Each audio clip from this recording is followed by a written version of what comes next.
നമ്മുടെ ഇന്നത്തെ ഈ ഒരു സെഷൻ ആരംഭിക്കുമ്പോൾ ആദ്യം തന്നെ ഇന്നലെ കഴിഞ്ഞ ദിവസം നമ്മൾ സംസാരിച്ചിട്ടുണ്ടായിരുന്ന ഒരു വാർത്തയുടെ കമന്റിലേക്ക് തന്നെയാണ് പോകുന്നത്. നമ്മുടെ യൂട്യൂബിൽ അപ്ലോഡ് ചെയ്തിട്ടുണ്ടായിരുന്ന ആ ഒരു സെഷന്റെ അടിയിൽ വന്നിട്ടുള്ള കമന്റുകളാണ്. എസ്പെഷ്യലി FII ബൈയിങ്ങിനെ കുറിച്ച് നമ്മളൊരു വീഡിയോ ചെയ്തിട്ടുണ്ടായിരുന്നു, ബ്രോക്കറേജ് വ്യൂ ഒക്കെ തന്നെ മെൻഷൻ ചെയ്തുകൊണ്ട്.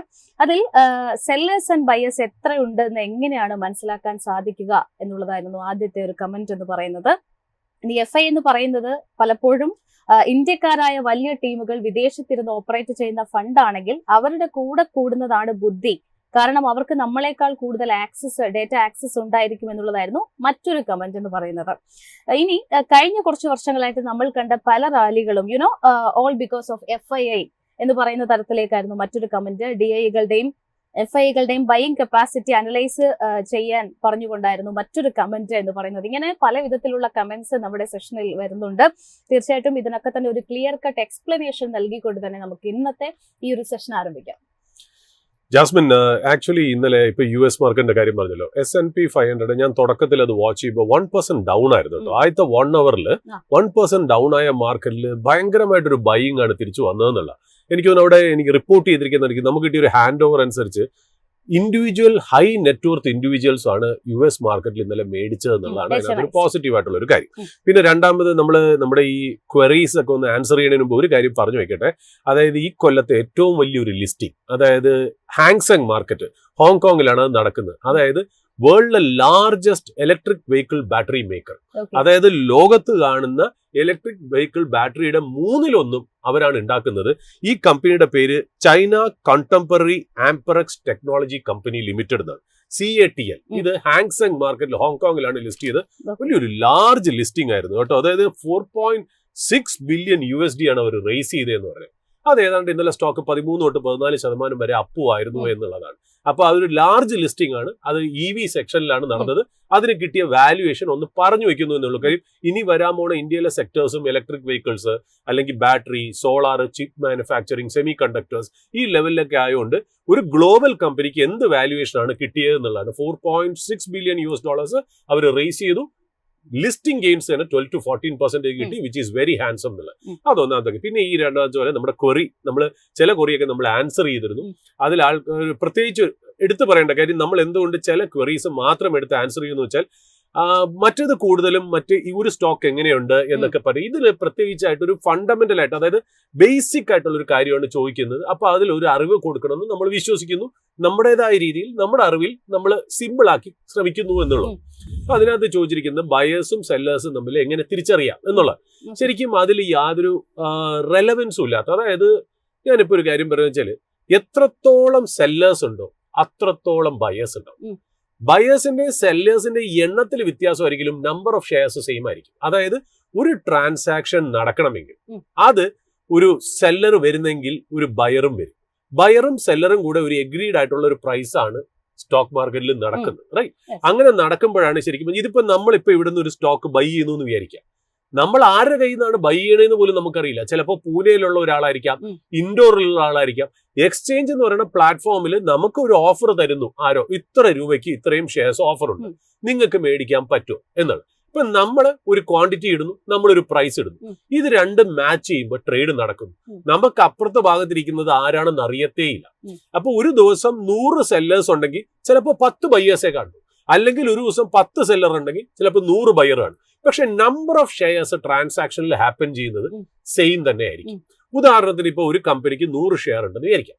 ആ 100ൽ 75 ഷെയറും പ്രൊമോട്ടറിന്റെ കയ്യിലാണ്. അതായത് പ്രൊമോട്ടർ ഷെയർ ഹോൾഡിംഗ് 75% അല്ലെ. ബാക്കി വരുന്ന 25 ഷെയറിനെയാണ് നമ്മൾ ഫ്രീ ഫ്ലോട്ട് എന്ന് പറയുന്നത്. അത് എന്തുകൊണ്ട് ഫ്രീ ഫ്ലോട്ട് എന്ന് പറയുന്നത് വെച്ചാൽ പ്രൊമോട്ടറിന്റെ ഷെയർസ് ഒരിക്കലും സ്റ്റോക്ക് എക്സ്ചേഞ്ചിൽ ട്രേഡ് ചെയ്യാറില്ല. കാര്യം അവരത് ഹോൾഡ് ചെയ്ത് വെച്ചിരിക്കുകയാണ്. ഇപ്പൊ റിലയൻസിൽ അംബാനി അല്ലെങ്കിൽ ഏതെങ്കിലും ഒരു കമ്പനി, ഇപ്പൊ മുത്തൂറ്റ് ഫിനാൻസിലാണെങ്കിൽ മുത്തൂറ്റിന്റെ ഡയറക്ടേഴ്സ്, അല്ലെങ്കിൽ ഇപ്പൊ അഡാനിയുടെ ആണെങ്കിൽ അഡാനി ഫാമിലി ഓൺ ചെയ്യുന്ന അതിനെയാണ് നമ്മൾ പ്രൊമോട്ടർ സ്റ്റേക്ക് എന്ന്. ആ പ്രൊമോട്ടർ സ്റ്റേക്ക് ഫ്രീ ഫ്ലോട്ട് അല്ല, കാര്യം അത് ഫിക്സഡ് ആണ്. അത് ചിലപ്പോൾ അവർ സെല് ചെയ്യും, ചിലപ്പോൾ അവർ ഇൻക്രീസ് ചെയ്യും. But ideally on A given day അതിൽ മാറ്റമില്ല. അത് 75% വിചാരിക്കാം. ബാക്കി 25% പബ്ലിക്കിന്റെ കയ്യിലും ഇൻസ്റ്റിറ്റ്യൂഷൻസിന്റെ കയ്യിലും ഫോറിൻ ഇൻസ്റ്റിറ്റ്യൂഷണൽ ഇൻവെസ്റ്റേഴ്സിനും ഡൊമസ്റ്റിക് ഇൻവെസ്റ്റേഴ്സിന്റെ കയ്യിലിരിക്കുന്നത്. അതായത് പ്രൊമോട്ടർ കൂടാത്ത എല്ലാവരും ഈ 25 ഷെയർസ് ആണ് ഹോൾഡ് ചെയ്യുന്നത്. ഒരു എക്സാമ്പിൾ, നമ്മളിപ്പോൾ പറഞ്ഞ കമ്പനി 100 ഷെയർസ്, 75 ഷെയർസ് പ്രൊമോട്ടറിന്റെ കയ്യിലിരിക്കുന്നു, ബാക്കി 25 എന്റെയിലും ജാസ്മിന്റെ ആണെന്ന് വിചാരിക്കുക. ഓക്കെ, നമ്മുടെ കയ്യിൽ ഷെയർ ഇരിക്കുന്നു. ഷെയറിന്റെ വില 500 രൂപയാണെന്ന് വിചാരിക്കുക. മാർക്കറ്റിൽ ഇപ്പൊ നല്ല സമയമാണ്. മാർക്കറ്റിൽ നല്ല സമയം എന്ന് പറഞ്ഞാൽ എൻവയോൺമെന്റ് ഒക്കെ നല്ലതാണ്. ഇപ്പൊ നമ്മൾ കഴിഞ്ഞ ആഴ്ച കണ്ട പോലെ എല്ലാ കാര്യങ്ങളും പോസിറ്റീവായിട്ട് നിൽക്കുകയാണ്. നമ്മുടെ കമ്പനി തന്നെ നമ്മുടെ പ്രേക്ഷകർക്ക് അല്ലെങ്കിൽ ഇൻവെസ്റ്റേഴ്സിന് കൊടുത്തിരിക്കുന്ന ഗൈഡൻസ് ഇനി വരാൻ പോകുന്ന കൊല്ലങ്ങളൊക്കെ നമ്മൾ ഭയങ്കരമായിട്ട് പ്രോഫിറ്റ് ഉണ്ടാക്കും. നമുക്ക് ഓർഡർ ബുക്ക് 200 കോടി കിട്ടി, മറ്റെവിടുന്ന് 300 കോടി കിട്ടി, 400 കോടി, അതായത് ഓപ്റ്റിമിസം എവരിവെയർ, പോസിറ്റിവിറ്റി എവരിവെയർ. അപ്പൊ നമുക്ക് ഇതിനകത്ത് നിന്ന് സെല് ചെയ്യണം എന്നുണ്ടെങ്കിൽ, കാര്യം നമ്മുടെ ഷെയർ ചോദിച്ച ആൾക്കാർ ക്യൂ നിൽക്കുകയാണ്. നമ്മുടെ 25 ഷെയർസ് ആണല്ലോ നമ്മുടെ ഇരിക്കുന്നത്. ആൾക്കാർ ക്യൂ നിൽക്കുകയാണ്. അപ്പൊ 500 രൂപയുടെ ഷെയർ ആണ് മാർക്കറ്റിൽ. അപ്പൊ അവര് പറയണം ഞങ്ങൾ 501 തരാം, വേറൊരാൾ പറയണം 510 തരാം, വേറൊരാൾ പറയണം 525 തരാം, 550 തരാം. കാര്യം ഞങ്ങൾ ഇതിന്റെ പ്രോസ്പെക്ട്സ് അതിനേക്കാളും കൂടുതൽ കാണുന്നു. സ്റ്റോക്ക് 1000, 2000, 3000ത്തിലേക്ക് പോകുന്നതായിട്ട് ഞങ്ങൾ കാണുന്നു. അതുകൊണ്ട് 550 ഇപ്പൊ മേടിച്ചാലും കുഴപ്പമില്ലാതെ നമ്മൾ ഈ 25 ഷെയർ നമ്മൾ ആർക്ക് കൊടുക്കും?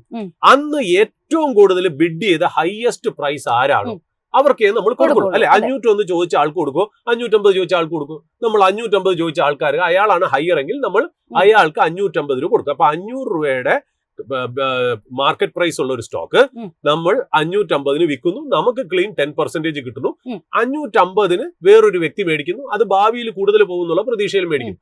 ഇതൊക്കെ എന്തുകൊണ്ട് നടന്നു? നമുക്ക് മുകളിലോട്ട് എന്തുകൊണ്ട് വിൽക്കാൻ പറ്റി? എല്ലാ കാര്യങ്ങളും പോസിറ്റീവായിട്ട് നിൽക്കുന്നു. ഈ കമ്പനിക്കുള്ള ഒരു പോസിറ്റീവ് എക്സ്പെക്ടേഷൻ ബയറിനും ഉണ്ട്. നമ്മൾ അത് യൂട്ടിലൈസ് ചെയ്തു. നമുക്ക് പൈസയ്ക്ക് ആവശ്യമായിരുന്നു. ഇതെല്ലാം നന്നായിരുന്ന സമയം. ഇനി നേരെ നമുക്ക് തിരിച്ചാലോചിക്കാം. അപ്പൊ എന്തുകൊണ്ടാണ് ഈ നല്ല സമയത്ത് 500 എന്ന് പറഞ്ഞാൽ 550 പോയത് കൊണ്ടാണ് ഈ സ്റ്റോക്കുകൾ കയറുന്നത്? അപ്പൊ നമ്മൾ ആരെങ്കിലും ചോദിക്കുകയാണ് എന്തുകൊണ്ട് ഒരു ബൈയിങ് കാരണം സ്റ്റോക്ക് കയറുന്നു? ഇതാണ് കാരണം. കാരണങ്ങളെല്ലാം നന്നായിരിക്കുമ്പോൾ നമ്മൾ പോസിറ്റിവിറ്റി നമ്മൾ യൂട്ടിലൈസ് ചെയ്ത് നമ്മൾ സെല് ചെയ്യുന്നു. ആ പോസിറ്റിവിറ്റി എക്സ്പെക്ട് ചെയ്ത് ഒരു ബയർ മേടിക്കുന്നു. അങ്ങനെ സ്റ്റോക്ക് കയറുന്നു മുകളിലോട്ട്. ഇനി നമുക്ക് എന്തുകൊണ്ട് താഴെ പോകണം നോക്കാം. കാര്യങ്ങളൊക്കെ മോശമാണ്. അതായത് എൻവയോൺമെന്റ് മോശമാണ്. ട്രംപിന്റെ ടാരിഫ് വന്നു, ഇന്ത്യ പാകിസ്ഥാൻ ബോർഡർ കോൺഫ്ലിക്റ്റ് വന്നു. ഇങ്ങനത്തെ ഒരുപാട് നെഗറ്റീവ്സ് നിൽക്കുന്നു, ഒരുപാട് ക്ലൗഡ്സ് ഉണ്ട്. അത് കൂടാതെ തന്നെ പെട്ടെന്ന് നമുക്ക് പൈസയ്ക്ക് ആവശ്യമുണ്ട്. അപ്പൊ നമ്മുടെ കയ്യിൽ വീണ്ടും 25 ഷെയറിന്റെ കഥയാണ് ഞാൻ വീണ്ടും പറയാൻ പോകുന്നത്. അപ്പൊ 500 രൂപയ്ക്ക് ഷെയർ ട്രേഡ് ചെയ്യുന്നു. അപ്പോ എല്ലാരും പെസിമിസ്റ്റിക് ആയിട്ടിരിക്കുകയാണ്. നമ്മളാണെങ്കിൽ നമുക്ക് പെട്ടെന്ന് കാശും വേണം. നമുക്ക് മാർക്കറ്റിനെ കുറിച്ച് പേടിയുണ്ട്. അതായത് യുദ്ധം ഇനി എസ്കലേറ്റ് ചെയ്ത് ന്യൂക്ലിയർ വാർ ഒക്കെ ആവുമോ, നമുക്ക് എത്രയും പെട്ടെന്ന് സെല്ല് ചെയ്ത് ഇറങ്ങണം. നമ്മൾ പാനിക് സെല്ലറാണ്. അപ്പൊ അപ്പുറത്തിരിക്കുന്ന ആൾ ഈ പാനിക്കിന്റെ സമയത്തൊക്കെ ബൈ ചെയ്യാൻ വരുന്ന ആരായിരിക്കും? വല്ല ഇരുത്തുള്ള ഇൻവെസ്റ്റേഴ്സ് ആയിരിക്കും, അല്ലെ? അതായത് ഈ മുകളിലോട്ട് കയറുമ്പോൾ വരുന്ന പോലെയുള്ള ബയേഴ്സ് ആയിരിക്കില്ല. സെല്ലിങ് ആ ഒരു നെഗറ്റീവ് സമയത്ത് വരുന്ന ബയർ, അതായത് വളരെ ഇരുത്തം കൂടിയ നല്ല സ്മാർട്ട് ആയിട്ടുള്ള ഇൻവെസ്റ്റർ ആണ്. അപ്പൊ അയാൾ നമ്മൾ 500 രൂപയ്ക്ക് നമ്മൾ സെല്ലിങ് ഇടുന്നു. നേരത്തെ പോലെ 501 ഇടുന്നു, 510 ഇട്ട് നോക്കുന്നു, 550 ഇട്ട് നോക്കുന്നു. നമ്മുടെ പഴയ അനുഭവം വെച്ച് നമ്മൾ ഇട്ട് നോക്കുന്നു. അതിനൊന്നും ബയറില്ല. എന്നാൽ നമ്മൾ നോക്കുമ്പോൾ ഒരു ബയർ കാണുന്നു 475 രൂപ, വേറൊരാൾ 465 രൂപ, വേറൊരാൾ 455 രൂപ. കാര്യം അവർക്കറിയാം, അവരും ബുദ്ധിമാനാണല്ലോ. ഇപ്പൊ നമ്മൾ മാർക്കറ്റ് വീഴുമ്പോൾ നമ്മൾ എങ്ങനെയാ മേടിക്കുന്നത്? നമ്മൾ താഴോട്ടിട്ടാണ് മേടിക്കുന്നത്, മുകളിലോട്ടിട്ട് മേടിക്കാറില്ല. നമ്മൾ വെറും ഇനിയും താഴെ കിട്ടും, മാർക്കറ്റ് ഇനിയും താഴെ പോകും എന്നുള്ള സിറ്റുവേഷനിലാണ്. അവിടെ ഒരു സ്മാർട്ട് ഇൻവെസ്റ്ററും കൂടെ വരുമ്പോൾ അയാൾ 475 465 ഒക്കെ ആയിരിക്കും ഓഫർ ചെയ്യണം. അപ്പൊ നമുക്ക് പൈസ ആവശ്യമുണ്ട് എന്നുണ്ടെങ്കിൽ നമ്മൾ 500 രൂപയുടെ സ്റ്റേക്ക് അല്ലെങ്കിൽ 500 രൂപയുടെ സ്റ്റോക്ക് 475 വിൽക്കില്ലേ? അപ്പൊ 500-ൽ നിന്ന് ആ സ്റ്റോക്ക് 475 താഴേക്ക് വന്നോ? ഇങ്ങനെയാണ് ഒരു സ്റ്റോക്ക് പ്രൈസ് താഴേക്ക് വരുന്നത്. റൈറ്റ്. അപ്പൊ സ്റ്റോക്ക് പ്രൈസ് എങ്ങനെ മുകളിൽ കയറുന്നു, എങ്ങനെ താഴെ കയറുന്നു എന്നുള്ളതിന്റെ ഒരു ബേസിക് നമുക്കറിയാവുന്ന ഒരു ലെവലിൽ നമ്മൾ പറഞ്ഞു കൊടുത്തു എന്ന് മാത്രം. ഇതാണ് അതിനകത്ത് ബേസിക്കലി കാണുന്നുള്ള. അപ്പൊ എന്തുകൊണ്ട് ഒരു സ്റ്റോക്ക് അപ്വേർഡ് പോകുന്നു? ആൾക്കാർ മുകളിലോട്ടിട്ട് മേടിക്കുന്നുണ്ട്. എന്തുകൊണ്ട് ഒരു സ്റ്റോക്ക് താഴെ വന്നു? ആൾക്കാർ താഴോട്ടിട്ട് മേടിക്കുന്നുണ്ട്. അതായത് ഒരു മാർക്കറ്റിലെ ബേസിക് റൂൾ എന്നറിയോ? സെല്ലർ അല്ല തീരുമാനിക്കുന്നത്, ബയറാണ് തീരുമാനിക്കുന്നത്. ബയർ ഏത് ലെവലിൽ മേടിക്കുന്നു എന്നുള്ളതാണ്. പോസിറ്റീവ് ആയിട്ടുള്ള സമയങ്ങളിൽ ബയർ മുകളിലോട്ട് പ്രൈസ് ഇട്ടാണ് മേടിക്കുന്നത്. അതേസമയം നെഗറ്റീവ് ആയിട്ടുള്ള സമയത്ത് ബയർ താഴോട്ടിട്ടാണ് മേടിക്കുന്നത്. അപ്പോൾ it is a buyer's market more than a seller's market. So they decide whether the stock should go up or whether the stock should come down. അതാണ് അതിനകത്തുള്ള സംഭവം എന്ന് പറയുന്നത്. ഓക്കെ, അപ്പൊ അങ്ങനെയാണ് അത് സംഭവം. പിന്നെ രണ്ടാമതെന്ന് പറഞ്ഞാൽ ഫോറിൻ ഇൻസ്റ്റിറ്റ്യൂഷണൽ ഇൻവെസ്റ്റേഴ്സിന്റെ കാര്യം.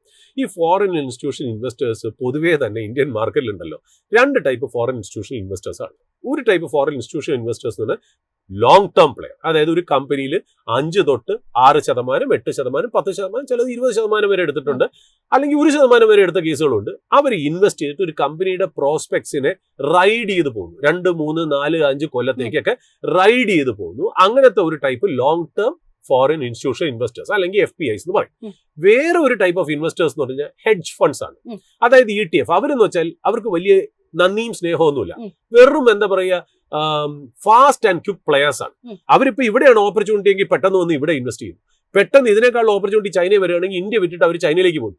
പെട്ടെന്ന് ഈ പറയുന്ന പോലെ US ബോണ്ട് ഈൽഡ് കയറുകയാണ്, US ബോണ്ട്സ് ആണ് കുറച്ചുകൂടെ സേഫ് എന്ന് പറയുകയാണെങ്കിൽ അവര് ഇന്ത്യയും ചൈനയും വിട്ടിട്ട് US ബോണ്ട്സിലേക്ക് പോകും. ഇങ്ങനത്തെ കാര്യങ്ങളാണ് നമ്മൾ ഹെഡ്ജ് ഫണ്ട്സ് അല്ലെങ്കിൽ ഹോട്ട് മണി. ഹോട്ട് മണി എന്ന് പറഞ്ഞാൽ എപ്പോഴും ഇങ്ങനെ ട്രാവൽ ചെയ്തുകൊണ്ടിരിക്കും. അവർക്ക് ഈ ഓരോ മാർക്കറ്റിൽ നിന്നും 2%, 1%, 3% ഒക്കെ കിട്ടിയാൽ മതി. അവരെ സംബന്ധിച്ച് ഇങ്ങനെ ചാടി പോവാന്നുള്ള. അവർ സെല്ല് ചെയ്യണത് പോലും നെഗറ്റീവ് ആണെങ്കിൽ തന്നെ പെട്ടെന്നൊരു നെഗറ്റീവ് കണ്ട പെട്ടെന്ന് അങ്ങ് സെല്ല് ചെയ്യും. അവർ യാതൊരു ദാക്ഷണ്യമില്ല, സെല്ല് ചെയ്ത് പോകും. അതേസമയം ലോങ് ഓൺലി FIIs കുറെ നാൾ താഴെ വന്നാൽ പോലും സെല്ല് ചെയ്യാറില്ല എന്നുള്ള. ഇപ്പൊ ഇവരെ സംബന്ധിച്ച് ഇവരൊരു ഓപ്പർച്യൂണിസ്റ്റിക് പ്ലെയേഴ്സ് ആണ്. ഓക്കെ, അപ്പൊ നമ്മളെല്ലാവരും പ്രതീക്ഷിക്കണമെന്ന് വെച്ചാൽ FIIs എന്ന് പറഞ്ഞു കഴിഞ്ഞാൽ ഹോളി ഗ്രെയിലാണ്, അവർ പറയുന്നതൊക്കെ ശരിയാണെന്നുള്ളത്. ഒരിക്കലും അങ്ങനെയല്ല. നമ്മൾ അതിന് തന്നെ ഇന്നലെ ഒരു റിപ്പോർട്ട് കാണിച്ചല്ലോ. അതായത് 2 കോൺഫ്ലിക്റ്റിംഗ് ആയിട്ട് ഒരു എന്താ പറയുക, ഒരു ബൈ കോളും ഒരു സെൽ കോളും 2 ദിവസത്തിന്റെ വ്യത്യാസത്തിൽ, ഒരു ദിവസത്തിന്റെ വ്യത്യാസത്തിൽ കൊടുത്ത ഒരു ഇൻഫർമേഷൻ കാണിച്ചു. രണ്ടാമത്, ഇപ്പൊ ഇൻഡസ്ഇൻഡ് ബാങ്കിൽ FIIs ഇല്ലാത്തതുകൊണ്ടാണ്. ഇൻഡസ്ഇൻഡ് ബാങ്കിൽ FIIs ലോഡാണ്. എന്നിട്ട് പറഞ്ഞാൽ ആ ഇൻഡസ്ഇൻഡ് ബാങ്കിനകത്ത് നടക്കുന്ന എന്തെങ്കിലും കാര്യം ഈ FIIs അറിഞ്ഞു? ഒന്നും അറിഞ്ഞിട്ടില്ല എന്നുള്ള. അപ്പൊ ഈ FIIs എന്ന് പറയുന്നത് ബേസിക്കലി ഒന്നാമത്തെ കാര്യം, ഇന്ത്യൻ മാർക്കറ്റിലെ അലോക്കേഷൻ തന്നെ അവരുടെ ടോട്ടൽ ഗ്ലോബൽ പോർട്ട്ഫോളിയോന്റെ 2% ഒക്കെ ഇന്ത്യയിൽ ഇൻവെസ്റ്റ് ചെയ്തു. അവരുടെ 60% ഫണ്ട്സും US തന്നെയാണ് അവർ ഇൻവെസ്റ്റ് ചെയ്തേക്കുന്നത്. അപ്പൊ ഇന്ത്യൻ മാർക്കറ്റിലെ ചെറിയ മൂവ്മെന്റ് ഒന്നും അവർക്ക് വലിയ ബാധകമൊന്നുമില്ല. അവർ എന്തൊരു നെഗറ്റീവ് വന്നാലും അങ്ങ് സെല്ല് ചെയ്തിട്ട് പെട്ടെന്ന് അങ്ങ് പോകുന്നില്ല. അത് മാത്രമല്ല, ഒരു ഫോറിൻ ഇൻസ്റ്റിറ്റ്യൂഷൻ ഇൻവെസ്റ്റേഴ്സിനെ സംബന്ധിച്ച് ഇന്ത്യയിലേക്ക് ഇൻവെസ്റ്റ് ചെയ്യുമ്പോൾ അവരുടെ ഫസ്റ്റ് റിസ്ക് കറൻസി റിസ്ക് ആണ്. അതായത് അവർ ഇൻവെസ്റ്റ് ചെയ്തിട്ട് തിരിച്ചെടുത്തുകൊണ്ട് പോകാൻ നേരത്ത് US ഡോളേഴ്സ് കയറിയിട്ടുണ്ടെന്നുണ്ടെങ്കിൽ അവർക്ക് നഷ്ടമാണ്. Net to net FIIs Indian മാർക്കറ്റിൽ ഒരു 5% താഴെ റിട്ടേൺ ഇവർ ഉണ്ടാക്കിയിട്ടുള്ളൂ. എന്നാൽ ലോങ് ടേം ഇൻവെസ്റ്റേഴ്സ് അങ്ങനെയല്ല കേട്ടോ. ലോങ് ടേം FIIs ഈ പറഞ്ഞ പോലെ 3 ടൈംസും 4 ടൈംസും 5 ടൈംസും ഉണ്ടാക്കിയവരൊക്കെ ഉണ്ട്. എന്നാൽ പോലും ഇൻഡസ്ഇൻഡ് ബാങ്കിൽ ലോങ് ടേം FIIs ഉണ്ട്, ഷോർട്ട് ടേം FIIs ഉണ്ടായിരുന്നു. ജെൻസോളിലും ലോങ് ടേം FIIs ഉണ്ടായിരുന്നു, ഷോർട്ട് ടേം FIIs ഉണ്ടായിരുന്നു. 2 പേർക്കും പണി കിട്ടിയെന്നുള്ള. അപ്പൊ ഈ കമ്പനികളെ ഏറ്റവും കൂടുതൽ നന്നായിട്ട് അറിയുന്നത് കമ്പനിയുടെ പ്രൊമോട്ടേഴ്സ് തന്നെ. ഈ കമ്പനിയുടെ പ്രൊമോട്ടേഴ്സ് തരുന്ന ഗൈഡൻസ് ആണ് FIIസും ഡൊമസ്റ്റിക് ഇൻസ്റ്റിറ്റ്യൂഷൻ ഇൻവെസ്റ്റേഴ്സും നമ്മളെ പോലത്തെ റീറ്റെയിൽ ഇൻവെസ്റ്റേഴ്സും മനസ്സിലാക്കുന്നത്. ഓഫ് കോഴ്സ് ചില ഫോറിൻ ഇൻസ്റ്റിറ്റ്യൂഷൻ ഇൻവെസ്റ്റേഴ്സ് കമ്പനികളിൽ അകത്ത് വർക്ക് ചെയ്യുന്ന ആൾക്കാരെ, ഇൻസൈഡേഴ്സിന്റെ അടുത്ത് പല ഇൻഫർമേഷനും കൂടുതലായിട്ട് അറിയോ അല്ലെങ്കിൽ അങ്ങനത്തെ ഒരു ചെറിയൊരു ഇൻഫ്ലുവൻസ് ഒക്കെ ഉണ്ടാവും. ബട്ട് 90% ഓഫ് ആൾക്കാർക്കും അത് കിട്ടാറില്ല. കാര്യം അങ്ങനെ എന്തെങ്കിലും വന്നാൽ തന്നെ സെബി അതിനകത്ത് ഇൻസൈഡർ ട്രേഡിംഗ് ആയിട്ട് അതിനെ റിഗാർഡ് ചെയ്യുന്നുള്ളതുകൊണ്ട് അങ്ങനെ നടക്കാറില്ല. അതുപോലെ FIIs ഒക്കെ പൊതുവെ ഈ പറയുന്ന പോലെ എന്താ പറയുക, ഒരു ബ്ലൈൻഡ് ബൈ ആണ് അവർ ചെയ്യുന്നത്. കാര്യം അവരെ സംബന്ധിച്ച് അവരൊരു 100 കോടി ഇന്ത്യൻ മാർക്കറ്റിൽ ഇറക്കുന്നെങ്കിൽ 20 കോടി 30 കോടി പൊട്ടിപ്പോയാലും കുഴപ്പമില്ല എന്നുള്ളൊരു കൺസിഡറേഷനിലാണ് അവർ വരുന്നത്. അവരുടെ റിസ്ക് ആപ്പറ്റൈറ്റും നമ്മളെ പോലത്തെ ഒരു സാധാരണക്കാരനും തമ്മിൽ വ്യത്യാസമാണ്. കാര്യം FII നമ്മൾ തമ്മിലുള്ള വ്യത്യാസം എന്നറിയോ? ഇപ്പൊ ജാസ്മിൻ ഇൻവെസ്റ്റ് ചെയ്യുന്ന പൈസ ജാസ്മിൻ സ്വന്തമായിട്ട് അധ്വാനിച്ച് ഉണ്ടാക്കിയ ഒരു പൈസയാണ്. അതാണ് ജാസ്മിൻ ഇൻവെസ്റ്റ് ചെയ്യുന്നത്. അപ്പൊ ജാസ്മിൻ അതിൻ്റെതായ രീതിയിൽ റിസർച്ച് നടത്തണം എന്നാണ് നമ്മൾ അവകാശപ്പെടുന്നത്. അതേസമയം FIIs എന്ന് പറയുന്നത് എന്താ? FIIs എന്ന് പറഞ്ഞാൽ ഒരു ഫണ്ട് മാനേജർ കുറെ ജനങ്ങളുടെ പൈസ മാനേജ് ചെയ്യണമെന്നുള്ളൂ. ഡിസിഷൻ എടുക്കുന്നത് ആ ജനങ്ങളല്ല, ഫണ്ട് മാനേജറാണ്. ഫണ്ട് മാനേജർ ഒരു ശമ്പളം മേടിച്ചിരിക്കുന്ന ഒരു വ്യക്തിയാണ്. അദ്ദേഹത്തിനെ സംബന്ധിച്ച് ഇതിനകത്ത് ഇമോഷൻ ഒന്നുമില്ല. പൈസ പോയാലത് തിരിച്ചു ആ ഫോറിൻ ഇൻസ്റ്റിറ്റ്യൂഷണൽ ഇൻവെസ്റ്റേഴ്സിന് എപ്പോഴും ആ ട്രാൻസാക്ഷൻ നടക്കും തോറും അവർക്ക് ഫീസ് കിട്ടിക്കൊണ്ടിരിക്കുന്നുള്ളൂ. അതുകൊണ്ട് FIIs ചെയ്യുന്നതൊക്കെ ഹോളി ഗ്രെയിലാണെന്ന്. Of course FIIs is an important factor, നമ്മൾ അത് ഒരിക്കലും മാറ്റി വെക്കുന്നില്ല. ബട്ട് FIIsന് എല്ലാ കാര്യങ്ങളും അറിഞ്ഞുകൊള്ളണമെന്ന് യാതൊരു നിർബന്ധവും ഇല്ല. അങ്ങനെ പോയുന്നത് നമ്മൾ ഇപ്പൊ ഏത് FIIsന് ഏത് കാര്യം അറിയുന്നത് നമ്മൾ വിശ്വസിക്കും?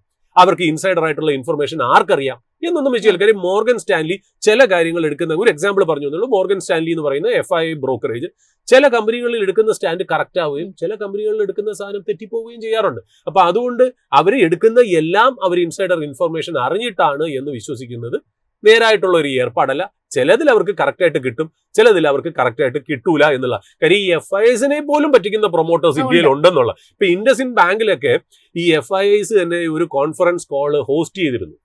നമുക്ക് ഈ ഓരോ റിസൾട്ട് വന്നു കഴിയുമ്പോൾ ബാങ്ക് എന്നല്ല ഏത് സ്റ്റോക്കിനും അവരൊരു കോൺഫറൻസ് കോൾ ഹോസ്റ്റ് ചെയ്യും. അപ്പൊ നമുക്ക് അതിനകത്ത് കയറിയിട്ട് മാനേജ്മെന്റ് ഗൈഡൻസ് ഒക്കെ നമുക്ക് ചോദിക്കാം. മാനേജ്മെന്റ് ആദ്യം എക്സ്പ്ലനേഷൻ ഒക്കെ കൊടുക്കും. അത് കഴിഞ്ഞിട്ട് നമുക്ക് ഈ പറഞ്ഞ പോലെ നമുക്ക് കോൺ കോളിൽ കയറുന്നവർക്ക് ഓരോ ക്വസ്റ്റ്യൻസ് ചോദിക്കാം. അതിനകത്ത് ഈ വിറ്റ സുമൻ കത്പാലിയ എന്ന് പറയുന്ന CEO, ആ CEOന്റെ അടുത്ത് മോർഗൻ സ്റ്റാൻലിന്നും ഗോൾഡ്മൻ സാക്കിൽ നിന്നും ബാങ്ക് ഓഫ് അമേരിക്കയിൽ നിന്നും സിറ്റിയിൽ നിന്നുള്ളവരൊക്കെ ചോദിക്കുമ്പോൾ അദ്ദേഹം പറയുന്നത് റോസി പിക്ചറാണ്, വളരെ നല്ല പിക്ചേഴ്സാണ്. ഈ പറയുന്ന പോലെ ഡെറിവേറ്റീവ് ട്രേഡിംഗ് ഡെസ്കിലെ ഡെറിവേറ്റീവ് ലോസ് ഒന്നും അദ്ദേഹം മെൻഷൻ ചെയ്തിട്ടൊന്നുമില്ല. നമ്മുടെ അടുത്തും മെൻഷൻ ചെയ്തിട്ടില്ല, FISന്റെ അടുത്തും മെൻഷൻ ചെയ്തിട്ടില്ല എന്നുള്ള. അപ്പൊ നമ്മളെ എങ്ങനെയാണോ പറ്റിച്ചത്, മിസ്ലീഡ് ചെയ്ത്, പറ്റിച്ചെന്നുള്ളതിനേക്കാളുള്ള വാക്ക് മിസ്ലീഡ് ചെയ്ത്, അതേപോലെ FIS മിസ്ലെഡ് ആണ് ഇങ്ങനത്തെ ഇൻഫർമേഷനിൽ. അതുകൊണ്ടാണ് നമ്മളെ പോലെ തന്നെ അവരും അനുഭവിച്ചതെന്നുള്ളത്. പിന്നെ എന്തുകൊണ്ട് ഇങ്ങനത്തെ കാര്യങ്ങൾ വരുമ്പോൾ സ്റ്റോക്ക് പെട്ടെന്ന് താഴെ പോകുന്നുള്ള ഇതേ FIS പെട്ടെന്ന് കയറി തോന്നുന്ന റേറ്റിനടുത്ത് സെല് ചെയ്യുമ്പോഴാണ്. നമ്മളാണെങ്കിൽ ഇത് എപ്പോൾ തിരിച്ചു കയറും എന്നുള്ള ചോദ്യങ്ങളും ചോദിച്ച് നമ്മളിരിക്കും. FISനെ സംബന്ധിച്ച് ഒരു നന്ദിയില്ലാത്ത ഒരു സെയിൽ ആയതുകൊണ്ട് അതങ്ങ് സെയിൽ ചെയ്തിട്ട് അവർ അവരുടെ പാട്ടിന് പോകുന്നുള്ള. ഇതാണ് നമുക്ക് ജനങ്ങൾക്ക് കൊടുക്കാനുള്ള ഒരു ഇൻഫർമേഷൻ എന്ന് പറയുന്നത്.